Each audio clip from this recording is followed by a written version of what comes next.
మరో వైఎస్ఆర్ కాంగ్రెస్ పార్టీ నేత హత్యకు గురయ్యాడు. అది వైసీపీ వాళ్ళ ఇంటర్నల్ స్ట్రగుల్ అని ఈనాడు ప్రొజెక్ట్ చేసింది. శ్రీ సత్యసాయి జిల్లా ధర్మవరం మండలం ఓబుళనాయనపల్లికి చెందిన వైకాపా కార్యకర్త దాసరి శ్రీనివాసు హత్యకు గురయ్యారు. ఈ నెల 7న ధర్మవరంలో అదృశ్యమై ఆదివారం ధర్మవరం చెరువు రెండో మరువ వద్ద విగతజీవిగా కనిపించారు. ఓబుళనాయనపల్లికి చెందినటువంటి శ్రీనివాసులు ధర్మవరం పట్టణం లక్ష్మీ చెన్నకేశవపురంలో నివాసం ఉంటున్నాడు. మాజీ ఎమ్మెల్యే కేతిరెడ్డి వెంకటరామరెడ్డి అనుచరుడైన వైకాపా నాయకుడు గంగాధర్ నాయుడు వెంట శ్రీనివాసులు ఉండేవారు. గంగాధర్ నాయుడుతో విభేదాలు రావడంతో కొంతకాలంగా అతనికి దూరంగా ఉంటున్నారు.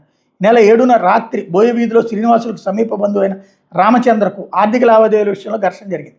రామచంద్రకు మద్దతుగా అక్కడ గంగాధర్ నాయుడు రావడంతో అతనికి శ్రీనివాసులకు మధ్య కూడా గొడవ జరిగింది. వన్ టౌన్ పోలీసులు అక్కడికి చేరుకోవడంతో ఇరు వర్గాల వాళ్ళు పరారయ్యారు. ఆదివారం చెరువు కట్టపైకి వెళ్లిన బీట్ పోలీసులకి చెరువులో శ్రీనివాసుల మృతదేహం కనిపించింది. DSP Jagannatharaju, one town CI Reddappa ఆ ప్రాంతాన్ని పరిశీలించారు. రెండో మరువు దగ్గర రక్తం మరకను గుర్తించారు. శ్రీనివాసులు తల పగిలి ఉండడంతో ఇనపరాడ్లతో కానీ బండరాయితో కానీ కొట్టి చంపి ఉంటారని అనుమానిస్తున్నారు. నిందితులను పట్టుకునేందుకు బృందాలను ఏర్పాటు చేశారు. గంగాధర్ నాయుడు పరారీలో ఉన్నట్టు పోలీసులు పేర్కొన్నారు. రామచంద్రన్ అదుపులో తీసుకుని విచారణ చేస్తున్నారు. సాక్షి హైలైట్ చేయలేదంటే మేబీ వీళ్ళు చెప్పింది కరెక్ట్ అయి ఉండొచ్చు.